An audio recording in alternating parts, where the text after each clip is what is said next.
तो बड़ा सवाल यहां पर खड़ा हो रहा है कि कांग्रेस की नीति इस पर इतनी आक्रामक क्यों है? क्यों राज्यों के मुख्यमंत्रियों की क्लास ली जा रही है और क्यों उनसे कहा जा रहा है कि जल्दी से जल्दी खाद्य सुरक्षा कानून को अपने राज्यों में लागू किया जाए?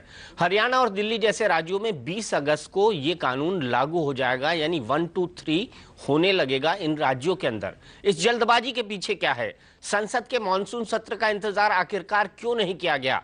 इन तमाम मुद्दों पर बहस करने के लिए हमारे साथ स्टूडियो में हैं वरिष्ठ पत्रकार एनके सिंह साहब, हमारे साथ बीजेपी के वरिष्ठ नेता सुधांशु मित्तल जी जुड़े हुए हैं, हमारे साथ जेडीयू नेता वशिष्ठ नारायण सिंह साहब जुड़े हुए हैं और साथ ही साथ कांग्रेस के नेता पीएल पूनिया साहब भी हमारे साथ हैं। सबसे पहले सुधांशु जी, आपसे आप पर यह आरोप लगने जा रहा है और आप पर यह आरोप लग रहा है कि आप 82 करोड़ लोगों के मुंह से निवाला छीन रहे हैं जो केंद्र सरकार देना चाहती है।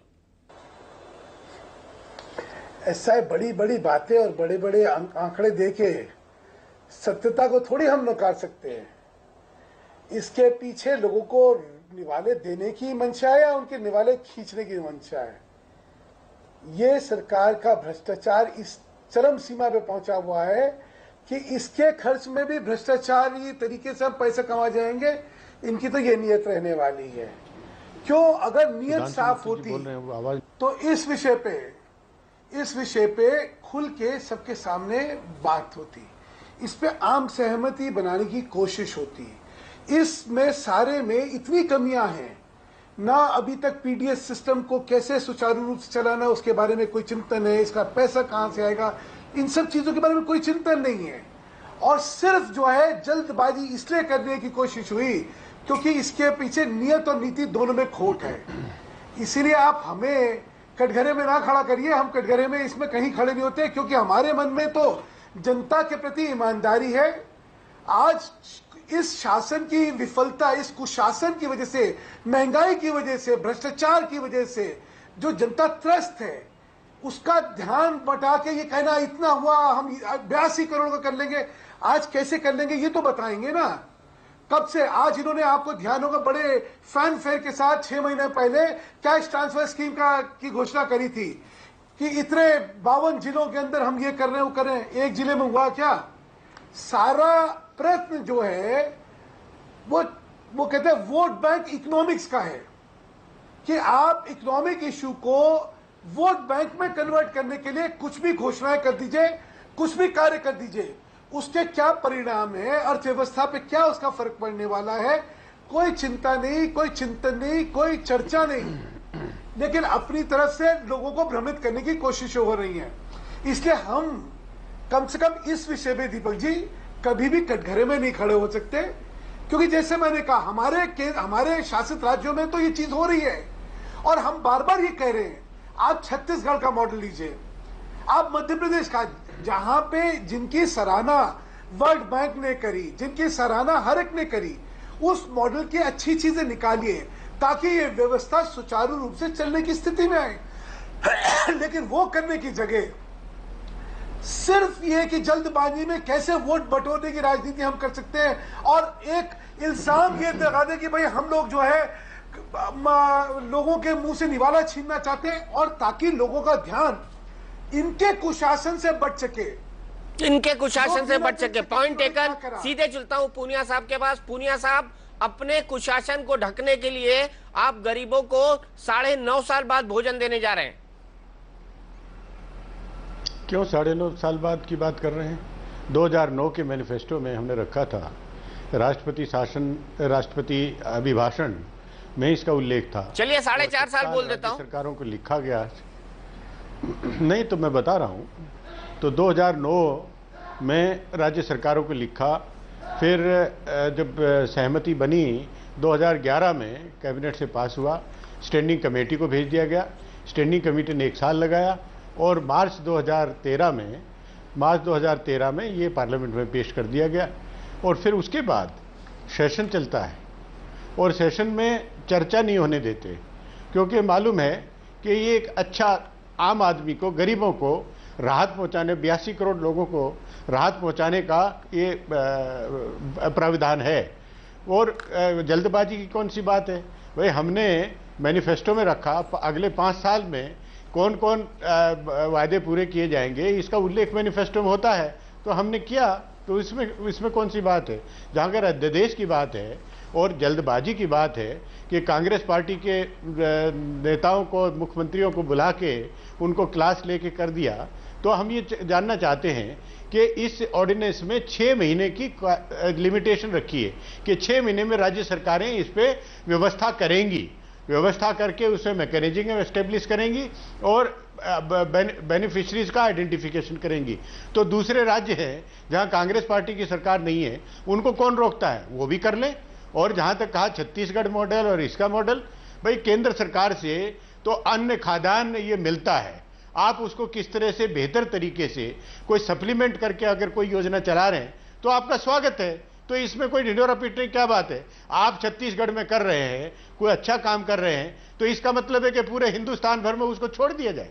और इस बिल में जो अध्यादेश के माध्यम से आया है, इसमें पूरी व्यवस्था है, पीडीएस सिस्टम को रिवैम्प करने की है, कंप्यूटराइजेशन की है। पीछे जो कंप्यूटराइज किया 22 करोड़ जो टोटल राशन कार्ड थे उसमें से 4 करोड़ फर्जी मिले, तो 18 करोड़ अब बाकी बचे हैं।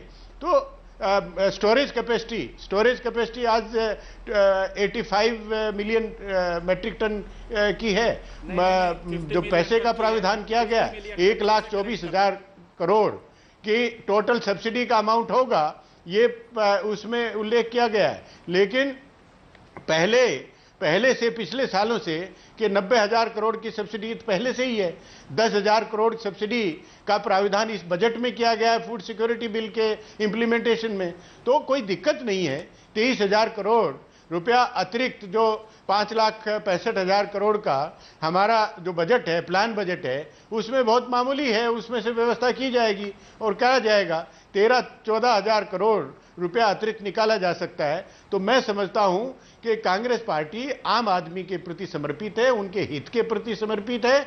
और ये सही किया आदरणीय सोनिया जी, प्रधानमंत्री जी ने, कि बाकी राज्य तो इसमें राजनीति कर रहे हैं, जो आम आदमी को, भले आदमी को राहत पहुंचाने में अड़चन पैदा कर रहे हैं। तो अब बाकी अड़चन पैदा कर रहे हैं, तो हम कांग्रेस के जहां शासन है तो वो तो कम से कम इसको तत्काल लागू कर दें।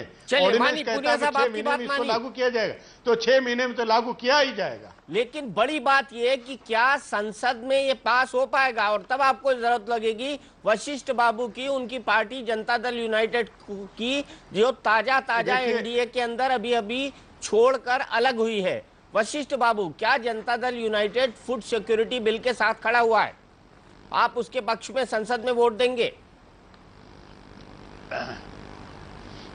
देखिए, सबसे बड़ी बात है कि संसद में ये बिल आया नहीं, लेकिन दीपक जी इसके कुछ पक्ष हैं जिस पर मैं अपनी राय स्पष्ट कर देना चाहता हूं। देखिए, बिल के उद्देश्य पर हमारी सहमति है, मैं इसका स्वागत भी करता हूं, लेकिन कुछ प्रश्न भी इसके साथ जुड़े हुए हैं जिस पर विचार करना बहुत आवश्यक है। एक तो उद्देश्य क्या है, इस पर विचार करना जरूरत है।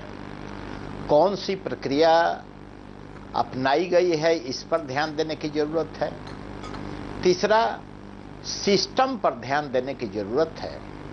और चौथा, इस भविष्य के दृष्टिकोण से इस बिल को कितना व्यवहारिक और कितना सफल माना जाएगा, इस पर भी विचार करने की जरूरत है। तो जब देश में भूखमरी है, आजादी के इतने वर्षों के बाद भी इतने लोगों ने आत्महत्या किया है देश में, उसको देखते हुए तो कहा जा सकता है कि यह बिल बहुत ही उचित और इस बिल का पक्ष बहुत ही अच्छा है। लेकिन जो प्रक्रिया अपनाई गई है, यहाँ लोकतांत्रिक व्यवस्था है, और इस लोकतांत्रिक व्यवस्था में संसद का सत्र जब नजदीक हो तो उस समय ऑर्डिनेंस ला दिया जाए। मेरी तो इच्छा थी कि जो विधि अभी अपनाई गई है इसको पहले अपनाना चाहिए था। ऑर्डिनेंस से देश को चलाना और ऑर्डिनेंस से सरकार की नीतियों को चलाना, और अंत में पार्लियामेंट में जाना ही पड़ता है।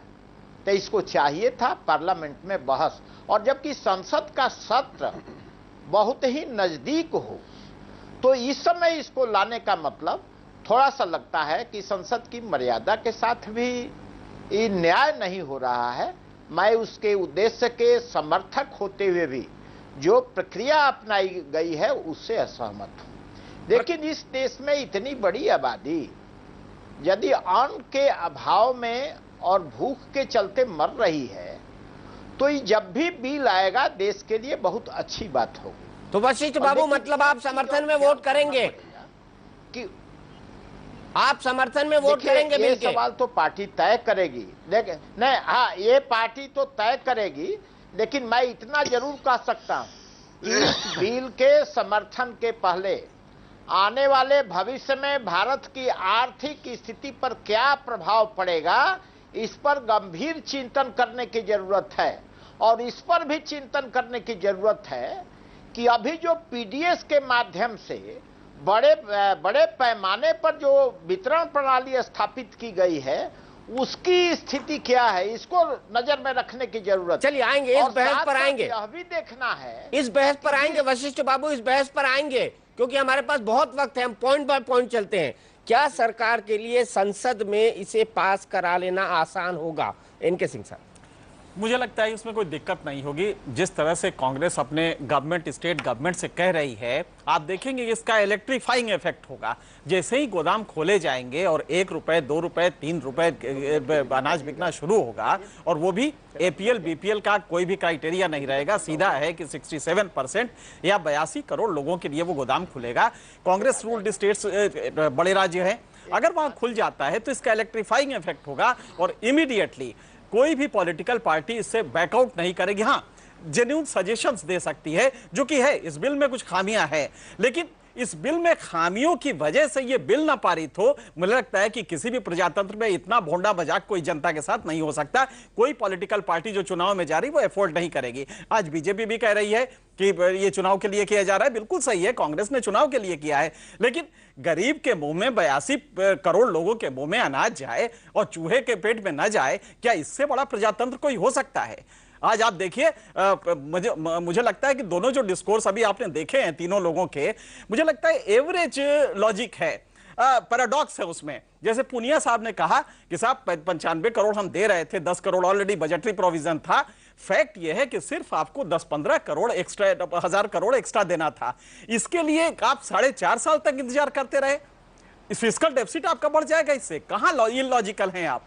हकीकत यह है कि जब 5.5 लाख करोड़ आप रेवेन्यू फॉरगॉन में आप इंडस्ट्रीज को दे देते हैं तब आपको दर्द नहीं होता है, लेकिन जब यहां देना है तो आप 4.5 साल आप अपने जब बजट आपने मैनिफेस्टो में कह रखा है, राष्ट्रपति का भी भाषण में है, तो इसके बाद कम से कम इमीडिएटली आने के साथ ये इंप्लीमेंट कर सकते, तो शायद आज जो ये दिक्कत हो रही है आपको ये ना होती।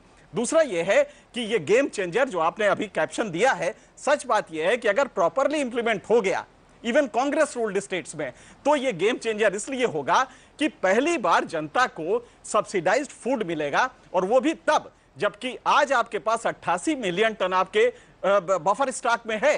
हकीकत यह है कि पुनिया साहब अपनी फिगर ठीक कर ले, इस समय 52 मिलियन टन का स्टोरेज कैपेसिटी आपके पास है। 36 मिलियन टन जो बचा हुआ है वो चूहे के पेट में जा रहा है। चूहे के पेट की जगह आदमी के पेट में जाएगा, तो मेरे ख्याल से कोई पॉलिटिकल पार्टी को ऐतराज नहीं होगा। दूसरा यह है कि जो ये आरोप लग रहा है, आरोप तो ये पॉलिटिकल अपोजिशन को लगाना चाहिए था कि कांग्रेस ने 4 साल क्यों नहीं किया। वो आरोप ये लगा रही है कि साहब ये तो वोट के लिए किया जा रहा है। अरे भाई, यहाँ के पॉलिटिकल पार्टी किस लिए आई हैं? खुद सुधांशु मित्तल जी किस लिए आए हैं? इसीलिए ना कि भाई अच्छे काम करे, वोट मिले। तो जब कांग्रेस अच्छे काम करने जा रही है तो आप या तो सपोर्ट करें या सजेस्ट करें कि ये प्रोविजन और इनकॉर्पोरेट करें। मेरे ख्याल से ये जो अपोजिशन हो रहा है, और है इसमें इन्फर्मिटीज हैं, इसमें कमजोरियां हैं, ये बिल्कुल सही है, लेकिन वो इन्फर्मिटीज ऐसी नहीं है कि आप इस पूरे प्रोजेक्ट को ब्लॉक कर दें। शायद दुनिया के पहला ये कंट्री है, डेमोक्रेटिक कंट्री है, जिसमें इतना बड़ा पब्लिक यूटिलिटी का प्रोजेक्ट आ रहा है, और ये उस थ्योरी पे आधारित है जो फ्राइडमैन की थ्योरी है, जिसमें कहा गया है कि अगर आपका जीडीपी वॉल्यूम ज्यादा हो तो सीधे डायरेक्ट डिलीवरी में जाइए। पहली बार हो रहा है कि भारत में 258 मिलियन टन का रिकॉर्ड उत्पादन हुआ है, और वो हम ट्रांसफर कर रहे हैं गरीब जनता को। पहली बार हुआ है। सुधांशु जी, कैसे रोक पाएंगे इसे आप?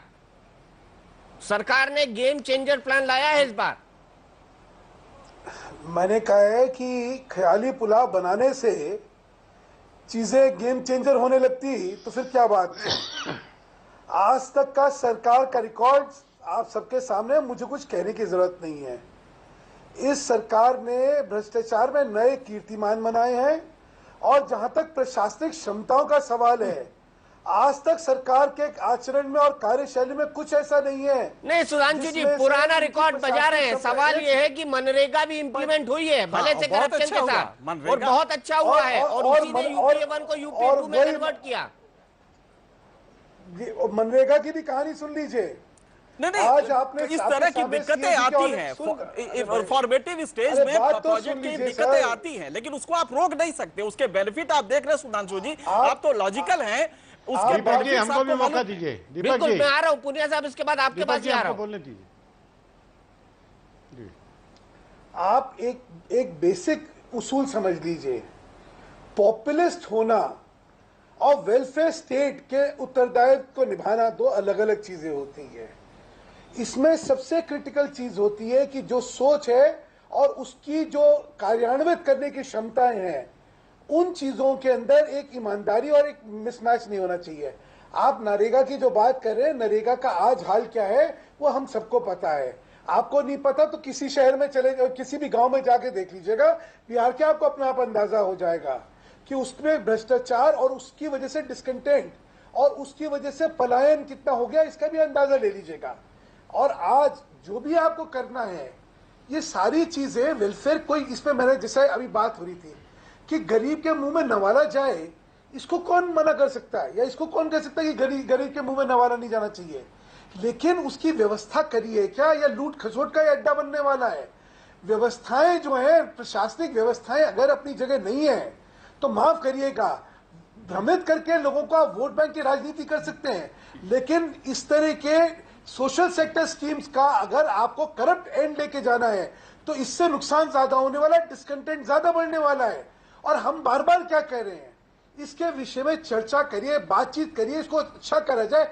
किस विपक्ष पार्टी ने कहा कि हम इसके लिए सेव करने को तैयार नहीं है, लेकिन आप वोट बैंक की राजनीति में अहंकारी होके और आप कहे अच्छा। और जैसा अभी पुनिया जी ने कहा कि पिछले साल कौन सा, भाई पिछले सत्र में इंट्रोड्यूस हुआ था, ये कौन सा रोका गया था विपक्ष के द्वारा।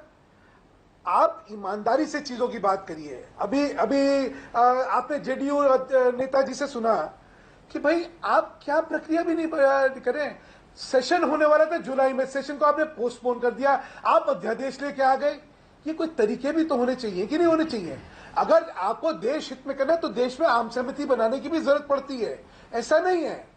आम सहमति बनाने के लिए, आम सहमति बनाने के लिए संसद है सुधांशु जी। और मुझे पहली बार लग रहा है एनके सिंह सर की सुधांशु मित्तल जी के पास तर्कों की थोड़ी सी कमी लग रही है। आज पहली बार महसूस हो रहा है कि सुधांशु जी के पास तर्कों की थोड़ी कमी हो रही है। मैं सीधे चलूंगा पुनिया साहब के पास। पुनिया जी, सवाल ये है कि विपक्ष के साथ उस तरह का कंसल्टेशन सीरियस लेवल पर क्यों नहीं हुआ जिस तरह का होना चाहिए इस तरह के बिल को लाने के, इस तरह के अध्यादेश को लाने के पहले। दीपक जी, मैंने पहले बताया आपको कि 2009 में राष्ट्रपति अभिभाषण के फौरन बाद राज्य सरकारों को चिट्ठी लिखी, उनसे कंसल्टेशन शुरू हुआ। जनवरी 2011 में ये कैबिनेट से पास हुआ, स्टैंडिंग कमेटी में चला गया। और तो जिसमें स्टैंडिंग कमेटी में वो मिनी पार्लियामेंट है जिसमें सभी दलों के नेता एमपीज होते हैं। तो जहाँ तक कंसल्टेशन की बात है, राज्य सरकारों जिनको इसको इम्प्लीमेंट करना है उनसे राय मशवरा करके ये सब पूरा हुआ है। और ये कह देना कि सब ये आप 4.5 साल के बाद कैसे आए, 4.5 साल के बाद क्या, हमने तो पूरा बताया है कि तत्काल हम, आप फिर कहते कि राज्य सरकारों को पूछा नहीं, राज्य सरकारों को कॉन्फिडेंस में लेके उनसे सहमति बना के तब ये बिल आया है। और पार्लियामेंट में आप बता दीजिए एजेंडा में था कि नहीं, कांग्रेस पार्टी की तरफ से बहस में भी शुरू किया गया, लेकिन आप लोगों ने वहां पर कार्रवाई नहीं चलने दी, जिसकी वजह से इसके ऊपर चर्चा नहीं हो पाया और पास नहीं हो पाया। और जहां तक इस ऑर्डिनेंस के रूट की बात है, आप कॉन्स्टिट्यूशन पढ़ लीजिए। आप मर्यादा आप पार्लियामेंट की करते हैं, मर्यादा मैं कहूंगा कि आप कॉन्स्टिट्यूशन की मर्यादा का ध्यान रखिए। उसमें साफ लिखा है कि जब पार्लियामेंट का सत्र नहीं है तो ऑर्डिनेंस के माध्यम से कराया जा सकता है। कितने एनडीए ने कितने ऑर्डिनेंस कराए होंगे, सब पूरा ऑर्डिनेंस कराया हुआ। मेरी बात सुन लीजिए, मेरी बात सुन लीजिए, नहीं बहुत है, लेकिन उसके बाद जो सेशन आएगा, प्लीज प्लीज मेहरबानी करके आप चुप रहिए।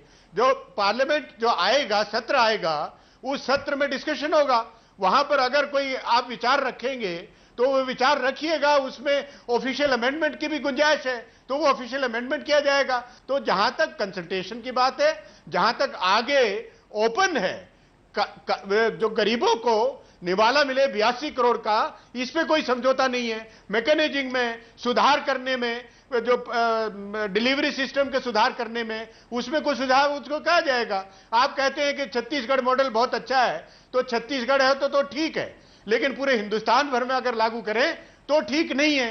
ये कौन सा तर्क है, मेरी समझ में नहीं आता। ये कानून अच्छा बना है और 6 महीने का समय सीमा रखी है कि राज्य सरकारें इसमें अपनी औपचारिकताएं पूरी करें, जो फॉर्मेलिटी पूरी करें, जो मैकेनिज्म इन प्लेस होना चाहिए, स्टेट कमीशन बनाने का, डिस्ट्रिक्ट ग्रीवेंस रिड्रेसल ऑर्गेनाइजेशन का, जो इसका विजिलेंस कमेटी स्टेट लेवल पे, डिस्ट्रिक्ट लेवल पे, इवन पीडीएस लेवल पे विजिलेंस कमेटी का प्राविधान किया गया है, जो इतना सही हर चीज को, हर पहलू को ध्यान में रखते हुए कहीं कोई कमी ना रह जाए, हम लेके आए हैं ऑर्डिनेंस के माध्यम से और पार्लियामेंट के सामने पेश होगा। जो आप बताइएगा कि इसमें यह कमी है तो उस पर विचार किया जाएगा।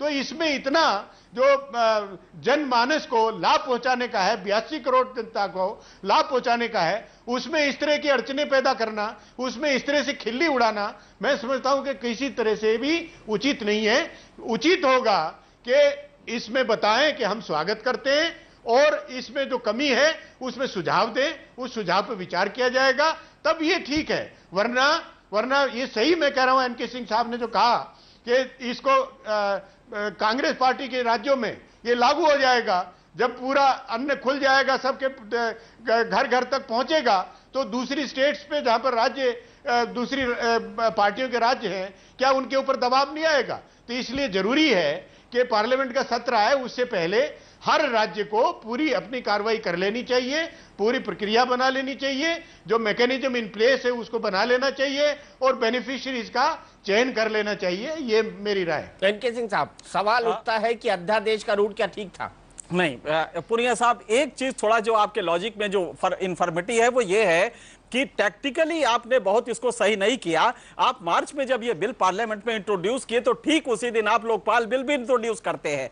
नेचुरली पूरी मीडिया, पूरी political class Lokpal bill pay चली गई और आपको एडवांटेज नहीं मिल पाया। उसके अलावा 4.5 साल को एक्सप्लेन करना कि हम उसमें कॉन्सेंसस डेवलप करते रहे स्टेट गवर्नमेंट से, जो कि नहीं हो पाया। भाई फैक्ट ये है कि आज भी नहीं हो पाया और इसके बावजूद आपको मजबूरी में ऑर्डिनेंस लाना पड़ा। फिर एक बात ध्यान रखिए कि कॉमनवेल्थ कंट्रीज में कोई भी एक कंट्री नहीं है जहां की ऑर्डिनेंस पावर स्टेट के पास हो। सिर्फ इंडिया में ये स्पेशल पावर दिया गया है, ऑर्डिनेंस कहीं भी नहीं है। और ये बहुत अच्छा नहीं माना जाता है कि इतने व्यापक चीज पे, जिसपे आपको पॉलिटिकल बेनिफिट भी मिल रहा है, जेन्युइनली मिल रहा है, उसको आप इस रूट से ले आए, जबकि आपके पास अच्छा था कि आप डिबेट कराते। और 4.5 साल में इस झगड़े में पड़ा रहा कि सोनिया गांधी का एनएससी क्या कह रहा है और सेंट्रल गवर्नमेंट क्या कह रही है। फाइनेंस मिनिस्ट्री कह रहा है कि नहीं साहब फिस्कल डेफिसिट बढ़ेगा, जबकि हकीकत है कि ऐसा कुछ नहीं था। आप 4.5 साल पहले अगर लागू किए होते या 2 साल पहले, तो आज इंप्लीमेंटेशन का जो आपको टाइम मिलता, जो एडवांटेज मिलता, वो आपके जो करप्शन के तमाम जो इश्यूज को लेके ये बीजेपी चलती है, वो सारा ऑफसेट हो जाता और आज एक बड़ा डेवलपर के रूप में आप डेवलप करते। मुझे लगता है कि लॉजिस्टिक्स आपकी उतनी सही नहीं रही है। लॉजिस्टिक्स सही नहीं रही है, लेकिन मैं पूर्णिया जी के पास आऊं, मित्तल जी के पास जाऊं, उससे पहले एक बात वशिष्ठ बाबू से पूछना चाहूंगा। वशिष्ठ बाबू, बिहार फूड सिक्योरिटी बिल कब लागू करने जा रहा है? वैसे बिहार में बहुत खराब स्थिति है। देखिए, सबसे बड़े ये बिल का स्वरूप आ जाने दीजिए, बिल को का मुआयना हम लोग को कर लेने दीजिए। नहीं, अब तो कानून बन गया वशिष्ठ बाबू, अब तो कानून बन गया है। अब तो कानून पढ़ लीजिए, कानून पढ़ लीजिए। अब मुआयना क्या करने की जरूरत? स्टैंडिंग कमेटी में भी आपके लोग होंगे। ऑर्डिनेंस के माध्यम से जब बहस चलने लगेगी तो इसका कुछ अमेंडेड स्वरूप भी दीपक जी आ सकता है। ये ठीक है, लेकिन हमने तो एक बात अपनी सहमति जताई थी कि ऑर्डिनेंस कम से कम लोकतंत्र में प्रयोग हो, यह अच्छा होता है। लेकिन यह स्कीम अच्छा है। और मेरी एक आपत्ति और भी है जो इनके सिंह जी ने कहा कि यदि पहले से इतना 4 बरस टाइम, 4.5 बरस का टाइम चला गया, 4.25 बरस का, और इतना समय बीतने के बाद भी जो प्रक्रिया अभी कांग्रेस सरकार ने अपनाई है, इस प्रक्रिया को पहले अपनाना चाहिए था और इसको लागू करने का प्रयास करना चाहिए था। लेकिन हम अभी भी कहेंगे, हम समर्थन करेंगे। यह प्रश्न यदि विचारणीय है तो एक दूसरा प्रश्न भी विचारणीय है कि उन सारे सवालों के ऊपर जिसके प्रोज एंड कॉन्स पर भी विचार करना पार्लियामेंट की जिम्मेवारी है और जनता दल ही उसके ऊपर गंभीरता से विचार करेगा। लेकिन हम मानते हैं कि बिल अच्छा है, लेकिन समय ठीक नहीं है, समय पहले होना चाहिए। ये राजनीति के दृष्टिकोण से ही सभी चीजों को लाना आवश्यक नहीं है। लेकिन हमारा तो मत इसमें और है, खाली अनाज दे देने से और जो अन्य समस्याएं हैं, हम एक बात और अपनी हमारी समझ है कि अनुदान और राहत की राजनीति का एक लंबा काल नहीं होना चाहिए। डेवलपमेंट पॉलिटिक्स और क्रय शक्ति के बढ़ाने की राजनीति यदि होती पहले से, तो आज इस रूप में 2/3 आबादी को अनाज देने का सवाल ही नहीं होता। और आज 2/3 आबादी को अनाज आप देने की योजना बना रहे हैं, तो उनके लिए आप उनकी परचेजिंग पावर को डेवलप करने, क्रय शक्ति को डेवलप करने के लिए कोई स्कीम्स क्यों नहीं उठाया? और एकाधे स्कीम्स भी जो उठाया है उसका उतना लाभ नहीं हो पाया है। तो मेरा इसमें यह है, कानून बने, निश्चित बने। ये पूरे देश के लिए अच्छा है कि जहां आज भी भूखमरी से आजादी के इतने वर्षों के बाद लोग मरे, तो एक ऐसा कानून होना चाहिए कि मरने वालों की संख्या नहीं दिखाई पड़े। तो इस दृष्टिकोण से मैं मानता हूं कि यह बिल अच्छा है, लेकिन इस बिल के साथ कई बातें ऐसी कानून के साथ जोड़नी चाहिए कि उनका क्रय शक्ति बढ़े, उनके हेल्थ की सुरक्षा हो जाए। इसमें महिलाएं और बच्चे जो अपंग है, विकलांग है, वो लोग भी शामिल हो जाएं। इसमें उनके और परिवार की क्रय शक्ति बढ़े। ये सारे मुद्दे हैं। विधेयक को अगर पढ़ेंगे आप तो सब कुछ है उसमें, सारे मुद्दे। वशिष्ठ बाबू सब कुछ है उसमें। मैं सुधांशु मित्तल जी के पास चलता हूँ। सुधांशु मित्तल जी, मैं कहता हूं कि संसद में पूरी चर्चा हो जाए और संसद में ये नहीं कि जो ड्राफ्ट आ गया, कानून का स्वरूप आ गया, वही अंतिम होता है। संसद का मतलब ही होता है कि उस पर व्यापक विचार विमर्श हो, अच्छा हो या खराब हो, उसकी चर्चा हो जाए, उसको बेहतर बनाने के लिए और क्या उपाय सुझाव दिए जा सकते हैं। इसीलिए मतलब आपका कहना है कि आप इस बिल का समर्थन करेंगे और इसको इंप्रूव करने की कोशिश करेंगे, बिल गिरने नहीं देंगे।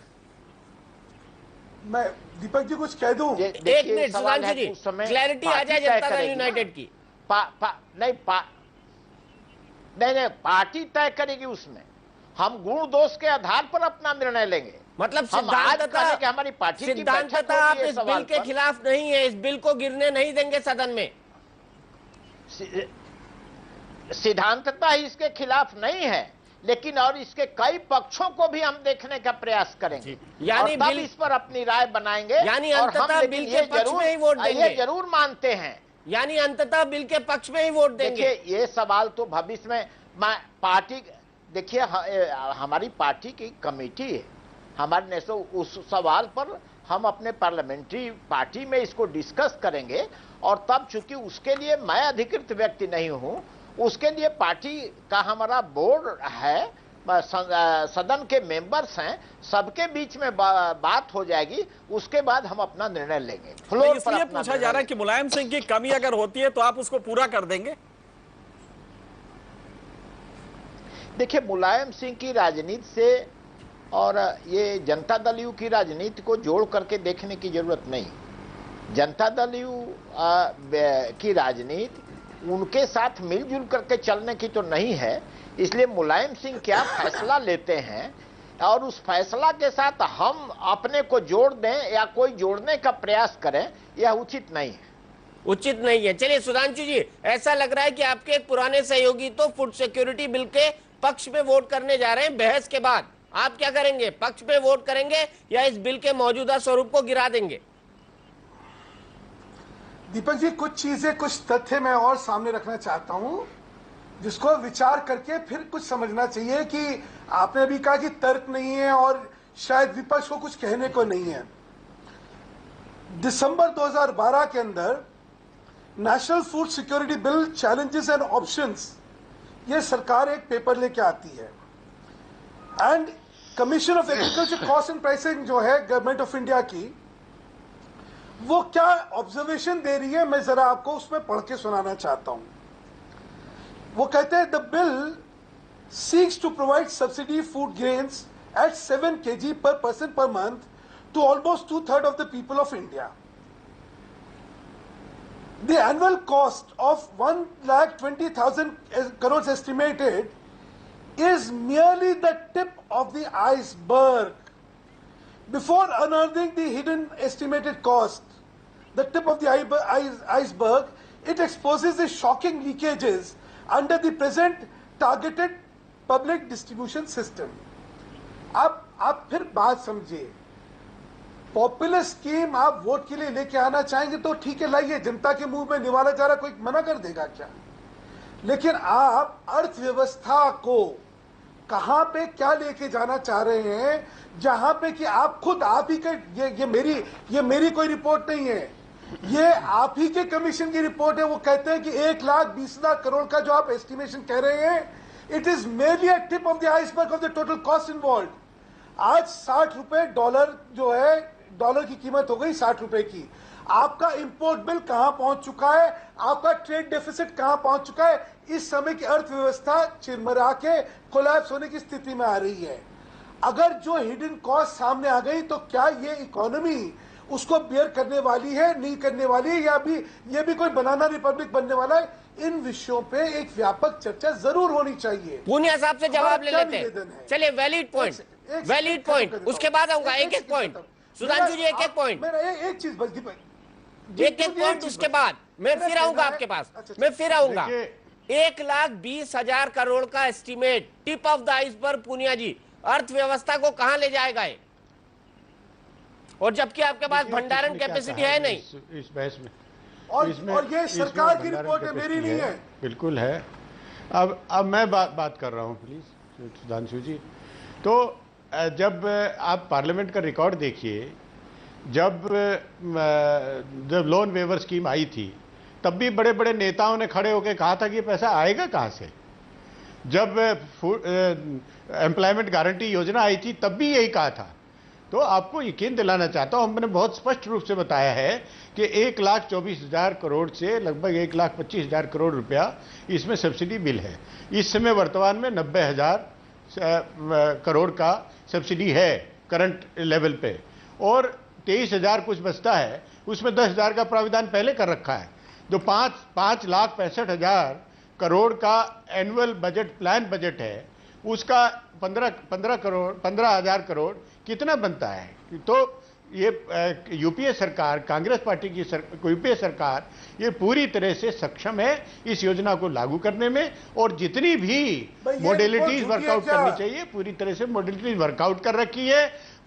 जो 82 करोड़ लोगों को निवाला देने की जो बात हो रही है, वो उसमें अच्छा काम अगर हुआ है तो अच्छा काम का लाभ हमको, अच्छा काम जो हमने किया है, उस काम को देख के जो इनको तकलीफ हो रही है कि जनता इसको सराहेगी, और सराहेगी तो जाहिर है कि इलेक्शन में भी लाभ होगा। ये तो इससे इनको क्या तकलीफ है? दूसरी तरफ कहते हैं कि छत्तीसगढ़ का मॉडल ये है, फलां जगह का मॉडल ये है। तो वहां आपने भी तो किया है, आपने भी तो किया है, वहां करें तो ठीक है, लेकिन देश भर के लिए अगर हम करना चाहते हैं तो फिर आपको तकलीफ नहीं है। ये फर्क है। आप जो पार्लियामेंट में जिस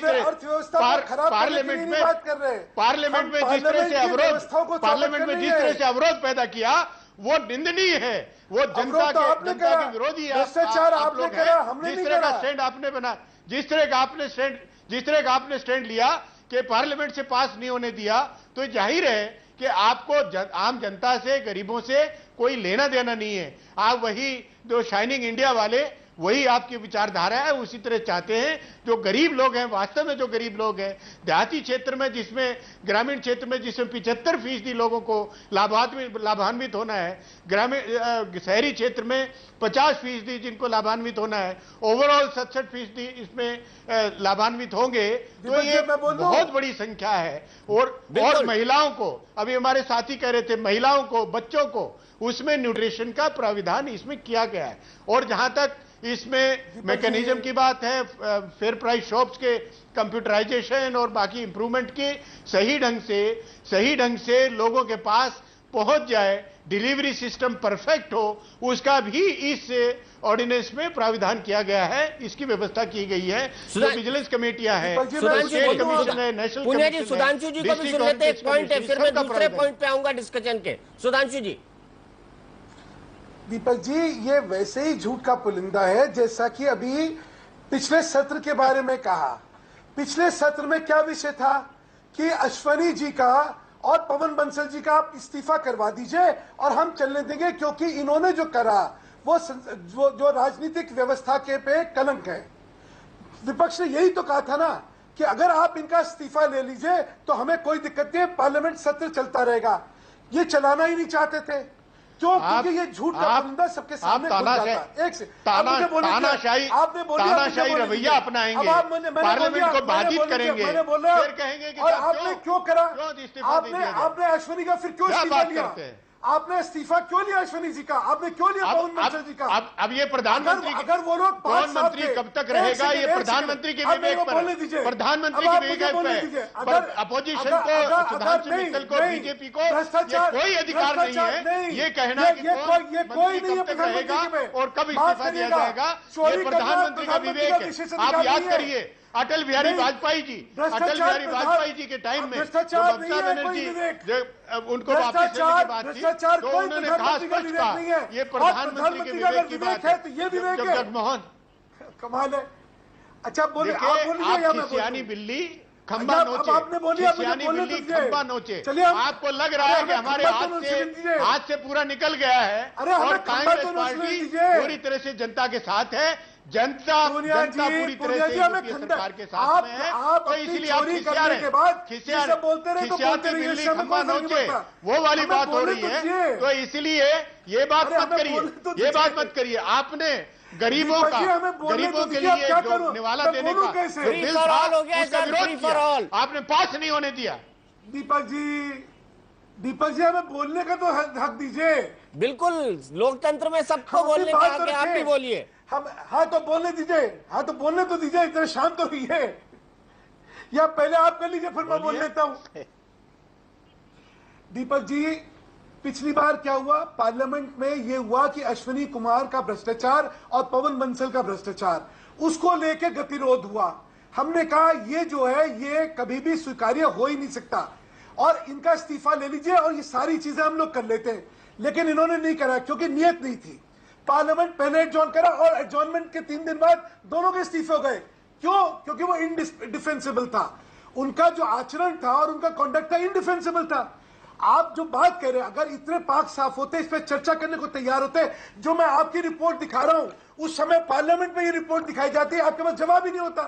क्योंकि जो कमेटी है, commission of agriculture cost and pricing, ये जो है ये सबसे इंपॉर्टेंट कमीशन है जो कि एग्रीकल्चर प्रोड्यूसर्स के पैसे को तय करता है। उसकी रिपोर्ट में पढ़ रहा हूं मैं, किसी अपनी रिपोर्ट नहीं पढ़ रहा। उसने कहा 1,20,000 करोड़ की आप जो बात कर रहे हैं ये तो टिप ऑफ द आइसबर्ग है कॉस्ट की।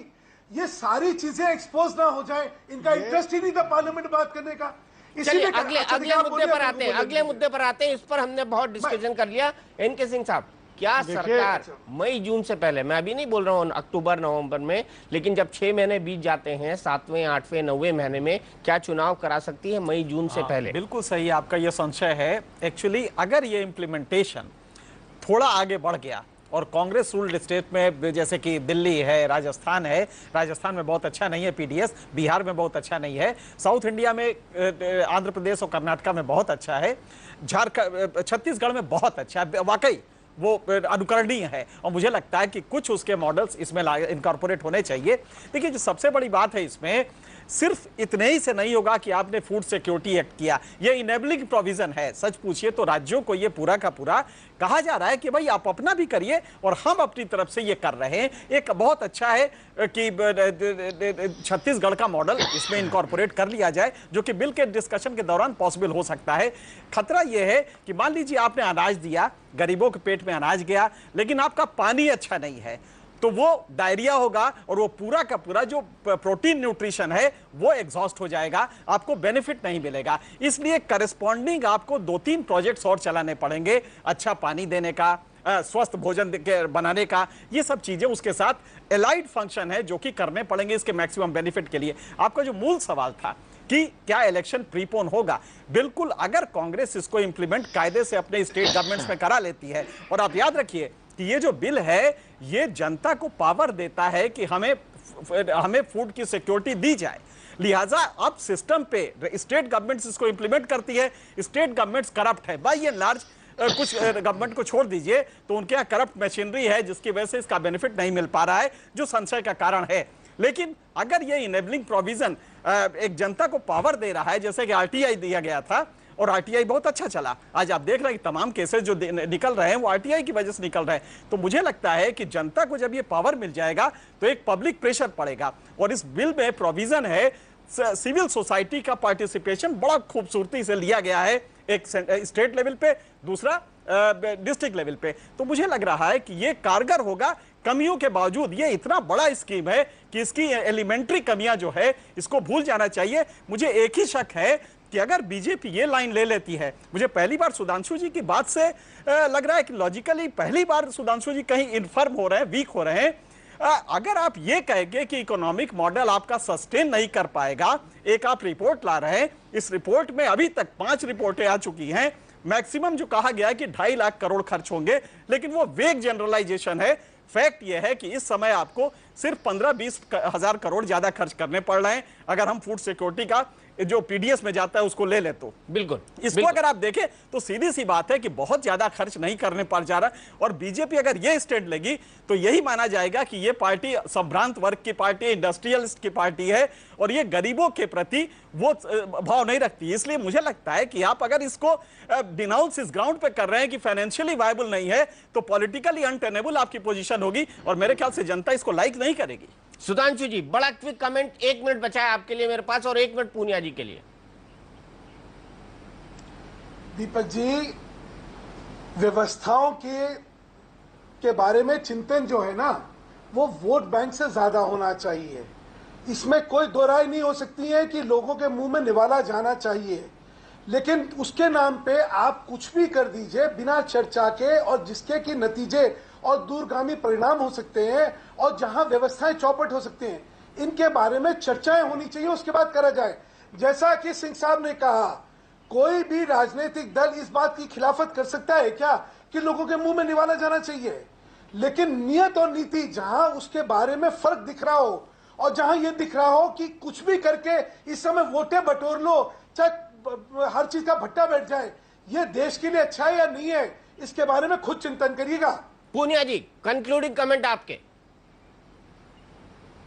देखिए, बहुत ऐतिहासिक कदम है और आम आदमी को जो न्यूट्रिशन की कमी थी, भोजन की कमी थी, वो पूरी होती है।